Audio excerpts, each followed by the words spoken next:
안녕하세요. 판있는 덕입니다. 이번 피해게임 X8화에서 가장 이상했던 건 7대3이라는 숫자 자체가 아니었습니다. 게임이 끝나기도 전에 많은 플레이어들이 같은 질문을 하기 시작했다는 겁니다. 이 판을 누가 만들었는가? 곽범님은 저들이 언제부터 작당 모의를 했느냐고 물었고, 신승용님은 자신을 가장 먼저 타깃으로 삼은 사람이 누구냐고 물었습니다. 그리고 윤빈님은 곽범님에게 박지민의 이름을 이야기합니다. 그 순간부터 7대3의 판에는 한 명의 주동자가 생깁니다. 바로 박지민 님이었는데요. 그리고 실제로 박지민 님은 신승용 님에게 지목받고 다수연합의 투표까지 받아서 데스매치에 가게 됩니다. 그런데 이 회차를 처음부터 다시 보면 조금 이상합니다.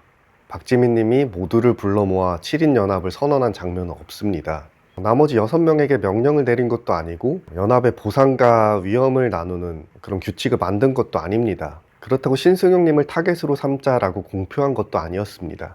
박지민님이 연합 형성에 적극적으로 관여한 것은 맞습니다. 현성준님을 끌어들이려고 했었고 신승용님을 향한 적대적인 분위기를 만드는 데도 분명 영향을 줬습니다. 하지만 7대3은 정말 박지민 한 사람이 만든 판이었을까요? 오늘은 누가 잘했고 누가 못했는지가 아니라 왜 아무도 책임지지 않는 거대한 연합이 만들어졌고 그 책임이 마지막에 왜 박지민 한 사람에게 돌아갔는지를 이야기해 보겠습니다. 먼저 7대3을 만든 가장 큰 원인은 플레이어가 아니라 게임의 구조였습니다. 프로젝트 갤럭시는 10인 개인전입니다. 하지만 한 사람이 한 라운드에 할 수 있는 관측은 한 번뿐입니다. 3명이 모이면 질문이 3개고 7명이 모이면 질문이 7개가 됩니다. 정보를 공유한다는 전제에서는 머리가 좋은 한 명보다 질문할 수 있는 사람이 한 명 더 있는 편이 훨씬 강합니다. 여기에 최하위 2명은 자동으로 데스매치에 직행합니다. 단순히 점수를 조금 덜 받는 문제가 아닙니다. 소수연합에 들어가는 순간 정보도 부족하고 블랙홀에 대응할 코인도 부족하고 최하위가 되었을 때 투표에서도 불리해집니다. 반대로 다수연합에 들어가면 내가 게임을 주도하지 않아도 다른 사람의 질문과 계산을 공유할 수가 있습니다. 누군가가 블랙홀을 막아주고 누군가가 내 알파벳과 안전한 섹터를 찾아줍니다. 그러니까 이 게임에서 다수연합에 들어가는 건 단순한 침묵이 아닙니다. 보험에 가깝습니다. 윤비도 게임 설명을 듣자마자 이 게임의 필승법은 연합이라고 말했고, 곽범 역시 질문 하나의 차이가 결국 정보 2개의 차이를 만든다고 판단했습니다.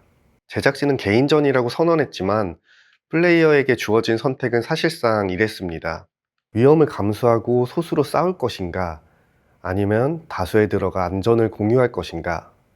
그리고 대부분의 플레이어는 2번째 선택을 했습니다. 여기서 중요한 장치가 하나 더 있습니다. 우승자에게 주어지는 탈락 면제권은 2장뿐입니다. 한 장은 우승자가 사용하고 다른 한 장은 양도할 수 있습니다. 연합을 크게 만들수록 게임은 쉽게 이길 수 있습니다. 하지만 7명이 승리해도 확실하게 보호받는 사람은 2명뿐입니다. 제작진은 한쪽에서는 다수연합을 만들도록 밀어주고 다른 한쪽에서는 승리한 연합 안에서 다시 순위를 정하도록 만들었습니다. 그러니까 이 게임의 진짜 폭탄은 블랙홀이 아니었습니다. 승리한 뒤에 누구를 살릴 것인가, 그 질문이었습니다. 그렇다면 7명은 왜 한 곳에 모였을까요? 겉으로는 신승용이라는 공공의 적이 있었습니다. 이전에 약탈의 날과 살인마 게임을 거치면서 감정이 쌓였고 이태균님과 서출근님의 탈락까지 연결되면서 신승용을 견제해야 한다는 분위기가 만들어졌습니다. 박지민님은 이 감정을 가장 적극적으로 말한 사람 중 하나였습니다. 본인뿐 아니라 많은 플레이어가 소수연합에 적대감을 가지고 있다고 설명했고 현성주님을 포섭해야 한다고 판단했습니다. 하지만 모든 사람이 같은 분노로 모인 것은 아닙니다. 홍진호님과 허성범님에게는 정보게임을 안정적으로 운영하고 기존 팀원을 보호하려는 목적이 있었습니다. 최혜선님에게는 서출구를 지키지 못했다는 감정과 신승용에게만큼은 지고 싶지 않다는 동기가 있었습니다. 현성준님은 어느 쪽이 이길지를 계산했습니다. 그리고 다수연합으로 넘어가는 대신 자신을 무조건 배신자로 취급하지 않고 연합 안에서 공평한 기준으로 대해달라고 요구합니다. 윤비의 이유는 가장 명확했습니다. 바로 생존입니다. 윤비는 소수연합의 제안을 고민하는 것처럼 행동했지만 인터뷰에서는 고민할 생각이 거의 없었다고 직접 말합니다. 즉시 거절하면 혹시라도 자신이 데스매치의 지목 대상이 될 수 있으니 공손하게 가능성을 열어둔 것 뿐이었습니다. 정근우님 역시 자신과 관계가 이어져 있던 사람들과 함께 다수 쪽에 머뭅니다. 이렇게 보면 7명은 하나의 목적을 가진 팀은 아닙니다. 누군가는 복수를 원했고, 누군가는 기존 관계를 지키고 싶었고, 누군가는 이기는 쪽을 골랐고, 누군가는 그저 안전한 자리에 있고 싶었습니다. 결과적으로 같은 방에 들어갔지만 각기 다른 이유로 같은 버스에 올라탄 겁니다. 그래서 저는 이 연합을 박지민이 만든 연합이라기보다는 안전을 원하는 선택들이 쌓여서 만들어진 연합에 가깝다고 봅니다. 게임이 시작된 뒤에는 인원수의 힘이 그대로 드러납니다. 초반에는 소수연합도 코인을 더 많이 사용하면서 정보를 빠르게 좁혀갑니다. 하지만 사람 한 명이 한 번씩 질문하는 게임에서 3명과 7명의 차이는 시간이 갈수록 커질 수밖에 없습니다. 3라운드 무렵 다수연합은 대부분의 천체 위치뿐 아니라 플레이어에게 부여된 알파벳까지 추론하기 시작합니다. 반면 소수연합은 같은 섹터의 정보조차 충분히 얻지 못합니다. 다수연합 안에서도 실제 운영의 중심은 분명히 있었습니다. 누군가는 질문을 설계하고, 누군가는 정보를 정리하고, 누군가는 코인을 사용해서 블랙홀을 움직이고, 또 상대방의 점수를 방어했습니다. 반면 방송에서 플레이가 거의 드러나지 않은 참가자도 있었습니다. 정보와 안전은 공유했지만 그 안전을 만드는 과정에서 누가 얼마나 기여했는지는 서로 달랐습니다. 이걸 무조건 잘못이라고 말하기는 어렵습니다.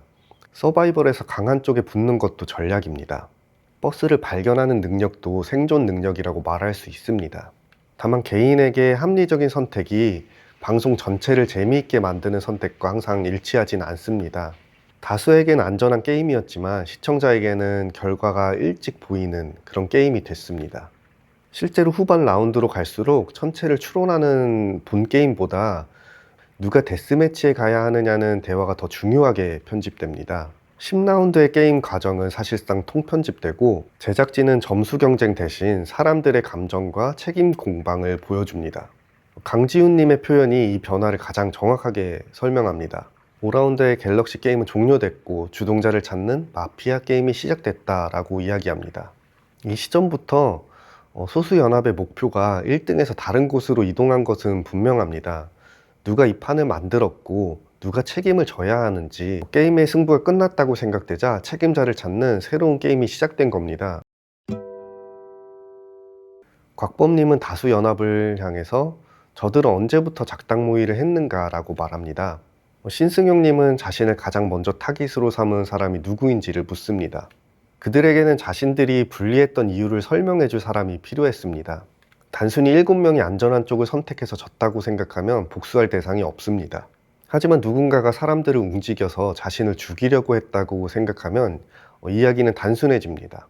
그리고 윤빈님이 그 자리에 박지민의 이름을 넣습니다. 박지민님은 좋은 후보였습니다. 연합 형성 과정에서 적극적으로 말했고 현성주 영입에도 관여했고 신승용에게도 강한 적대감을 드러냈습니다. 무엇보다 카메라 앞에서 자신의 생각을 분명하게 말하는 사람이었습니다. 하지만 적극적으로 말한 사람과 모든 결정을 만든 사람은 다릅니다. 박지민 혼자서는 절대로 7대3을 만들 수 없었을 겁니다. 현성주님은 자신의 안전을 계산해서 넘어왔고 윤빈님도 자신의 생존을 위해 다수를 선택했습니다. 기존 연합에 남은 플레이어들도 그 구조가 안전하다고 판단했기 때문에 자리를 지켰을 뿐입니다. 그런데 결과가 나온 뒤에 사람들은 우리가 왜 이 선택을 했는가 보다 누가 우리를 이렇게 만들었는가를 묻습니다. 여기서 제작진의 편집도 방향을 바꿉니다. 천체의 위치를 찾는 과정은 줄이고 소수연합이 주동자를 찾는 장면을 보여줍니다. 윤빈님이 명분을 쌓는 장면을 반복해서 넣고 마지막에는 박지민님이 실제 데스매치 후보로 지목됩니다. 구조에는 얼굴이 없습니다. 하지만 서사에는 얼굴이 필요합니다.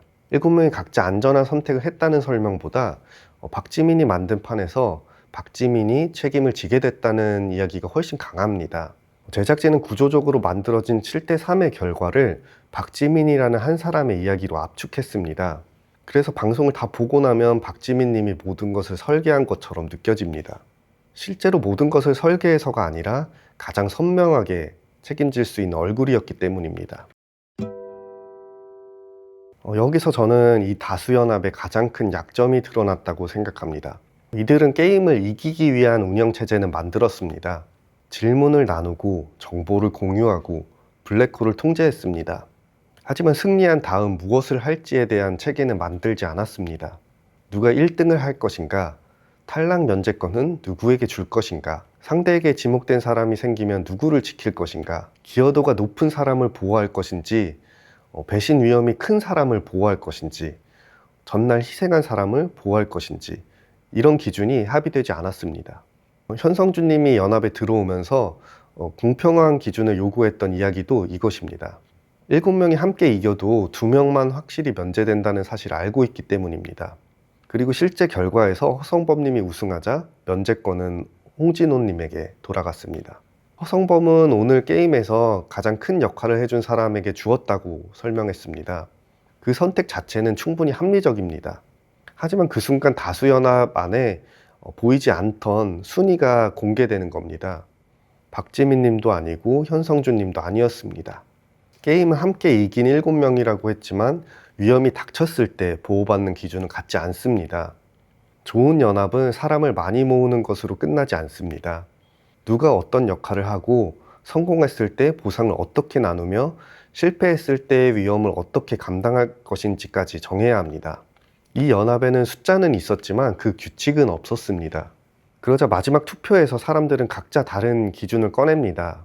오늘 게임의 기여도, 전날의 희생, 연합의 리더십, 살인마 게임에서의 책임, 앞으로 필요한 사람, 하나의 팀으로 게임할 때는 같은 정보를 받지만 한 명을 위험에 보내야 할 때는 모두가 다른 과거를 보기 시작한 겁니다. 그리고 이런 구조에서는 가장 적극적으로 움직인 사람이 가장 쉽게 책임자가 됩니다. 가만히 있던 사람에게는 잘못을 물을 장면도 적습니다.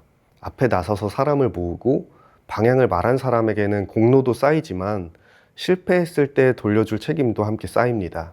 다수연합의 안전은 모두가 나눠 가졌지만 그 연합이 만든 반감은 박지민 님에게 가장 많이 남았습니다. 이 과정에서 윤빈 님의 플레이도 따로 볼 필요가 있습니다. 윤빈 님은 7대3을 처음부터 설계한 사람이 아닙니다. 이미 만들어지고 있는 다수 쪽이 가장 안전하다고 판단했고 그곳에 들어간 뒤에 자신이 위험해지지 않을 방법을 찾았습니다. 소수연합을 바로 거절하지 않은 것도 다수연합에 합류한 뒤 약탈의 날과 피해자 서사를 강조한 것도 같은 목적입니다. 자신이 데스매치 지목 대상이 될 명분을 줄이고 대신 신승용과 직접 갈등이 있었던 사람들에게 책임을 집중시키는 겁니다. 단기적으로는 성공했습니다. 윤빈님은 우승도 탈락 면제권도 얻지 못했지만 데스매치 후보가 되지 않았습니다. 그리고 박지민님이 대신 위험에 들어갔습니다. 그렇다고 이것을 무조건 좋은 정치라고 평가하기는 어렵습니다. 윤빈님의 의도는 이미 너무 많이 노출됐습니다. 홍진호님과 허성범님은 윤빈님이 소수연합 쪽에 가서 명분을 이야기하며 자신이 지목될 가능성을 지우려 한다는 것을 눈치챕니다. 정근우님은 윤빈님이 가해자와 피해자를 나누고 데스매치에 갈 사람을 정하는 듯한 그런 태도에 불쾌감을 드러냅니다. 박지민님 역시 후반에는 윤빈님을 데스매치로 보내기 위한 거래를 시도합니다. 즉 윤빈님의 정치가 남긴 위험은 다음 회차에 갑자기 생기는 것이 아닙니다. 이번 회차 안에서 이미 시작됐습니다. 판을 읽는 능력은 지금 어느 편에 붙어야 안전한지를 보는 것 하나로 끝나지 않습니다. 내가 움직인 뒤 다른 사람들이 무엇을 기억할지까지 봐야 합니다. 윤빈님은 이번 판에서 가장 안전한 자리를 정확하게 읽었습니다. 하지만 그 자리를 차지하는 과정에서 다음 판에 사용할 신뢰를 먼저 꺼내 썼습니다. 그래서 윤빈님의 플레이는 이렇게 정리할 수 있을 것 같습니다. 이번 판의 생존에는 성공했다. 하지만 다음 판까지 좋은 선택이었는지는 아직 증명되지 않았다. 최종 결과에서 허성범님이 우승하고 홍진호님이 탈락 면제권을 받았습니다. 최하위인 곽범님과 신승용님은 박지민님과 정근우님을 후보로 올립니다. 그리고 다수연합의 투표 결과 박지민님이 데스매치에 가게 됐습니다. 박지민님은 자신이 주동자라는 말은 상대가 자신을 보호하기 위해 만든 명분이라고 반박합니다. 그러면서도 결국 이렇게 말합니다. 제가 칼을 쥐었습니다. 이 장면이 아이러니한 이유는 박지민님을 데스매치로 보낸 칼이 소수연합의 손에만 있었던 것이 아니기 때문입니다. 신승용님이 박지민님을 후보로 지목했지만 최종적으로 박지민님을 선택한 것은 함께 게임을 이긴 사람들의 투표였습니다. 다수연합은 신승용님을 최하위로 만드는 데 성공했습니다. 하지만 신승용님을 탈락시키는 데는 실패했습니다. 오히려 다수연합에서 가장 눈에 띄었던 박지민님이 곽범님과 함께 탈락하고 공공의 적이었던 신승용님은 살아 돌아옵니다. 게임에서는 다수가 이겼지만 이야기의 마지막 장면은 소수의 승리로 끝난 셈입니다. 그리고 박지민님이 떠나기 직전 곽범님은 이런 말을 합니다. 그럼 게임은 윤비가 잘한 거야. 저는 이 말을 윤비님이 최고의 플레이를 했다는 칭찬으로 보지는 않습니다. 그래서 처음에 질문으로 돌아가겠습니다. 7대3은 정말 박지민님이 만든 판이었을까요? 제 대답은 이렇습니다. 박지민님은 이 판을 만드는 데 적극적으로 참여했습니다. 하지만 혼자 만든 것은 아닙니다. 7명 모두가 각자의 이유로 안전한 쪽을 선택했고 그 선택들이 쌓여서 7대3이 됐습니다. 그런데 판이 끝난 뒤에는 모두가 자신의 선택을 설명하기보다 그 선택을 대표할 한 사람을 찾았습니다. 박지민님은 연합의 유일한 설계자가 아니라 가장 눈에 띄는 책임자가 된 겁니다. 이 결과는 다음 매치에서도 영향을 줄 가능성이 큽니다. 첫 번째로 다수연합은 이미 한번 내부의 보호 순위를 공개했습니다. 허성범님이 홍진호님에게 면제권을 주면서 기여도와 신뢰의 중심이 어디에 있는지 드러났습니다. 두 번째로 현성준님은 안전을 위해 다수로 넘어왔지만 실제 탈락 면제권을 받지는 못했습니다. 다음에는 단순히 다수에 속하는 것만으로 안전하다고 믿기는 어려워졌습니다. 세 번째로 윤비님은 이번 판에서는 살아남았지만 여러 플레이어에게 자신의 생존 중심적인 정치를 노출했습니다. 다음 게임의 지목이나 투표가 포함된다면 합의 가능한 대상으로 거론될 위험이 큽니다. 다만 윤비님이 강한 우승 후보로 인식되지 않는다면 당장의 재고 우선순위에서는 다시 밀릴 수도 있습니다. 신뢰가 낮다는 것과 가장 먼저 제거된다는 것은 같은 말은 아니기 때문입니다. 마지막으로 신승용님은 여전히 다수에게는 불편한 존재입니다. 하지만 자신을 겨냥한 7대3 게임에서 살아 돌아오면서 단순한 공공의 적이 아니라 실제로 데스매치를 이겨낸 위협이 됐습니다. 개인전은 이미 시작됐습니다. 하지만 사람들은 아직 개인전으로 플레이하지 않고 있습니다. 그리고 이번 회차가 보여준 건 연합이 얼마나 강한가가 아니라 연합이 승리한 다음 누구를 버리게 되는가였습니다. 출연자들은 자신이 경험한 판을 이야기합니다. 저는 그 판이 왜 이런 이야기로 편집됐는지를 읽어보도록 하겠습니다. 여러분은 7대3의 판을 누가 만들었다고 보십니까? 박지민 님이 만든 판이었을까요? 아니면 7명 모두가 함께 만들고 한 사람에게만 책임을 넘긴 판이었을까요? 댓글로 여러분의 생각도 남겨주시면 좋겠습니다. 오늘 영상은 여기까지입니다. 남은 방송의 분석도 놓치고 싶지 않으시다면 구독과 알림 설정 부탁드리겠습니다. 감사합니다. 판 있는 덕이었습니다.